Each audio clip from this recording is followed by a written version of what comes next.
Deutsch lernen durch Hören. Ein gutes Leben haben.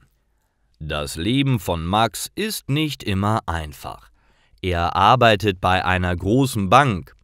Mit seinem Job verdient er viel Geld.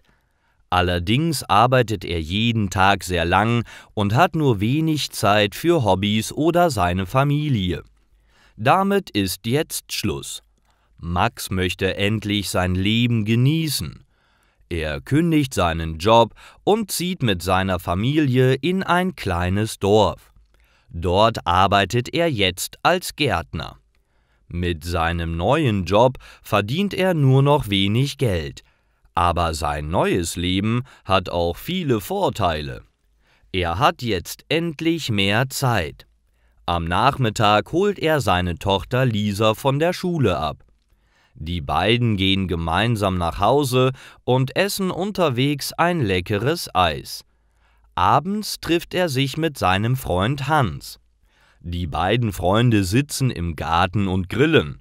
»Und, wie gefällt dir dein neues Leben auf dem Land?« fragt Hans neugierig. »Es gefällt mir sehr gut. Der Job als Gärtner macht mir großen Spaß.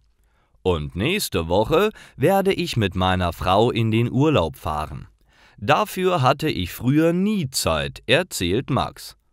»Oh, das klingt gut. Stört es dich nicht, dass du jetzt weniger Geld verdienst?«, will Hans wissen. Max schüttelt den Kopf. »Nein, das Geld ist mir egal. Auf dem Land ist das Leben nicht so teuer. Und jetzt habe ich endlich mehr Freizeit. Ich kann endlich machen, was mir Spaß macht. Und ich habe mehr Zeit für meine Familie. Das ist viel wichtiger, als eine Menge Geld zu verdienen. Ich habe jetzt endlich ein gutes Leben.«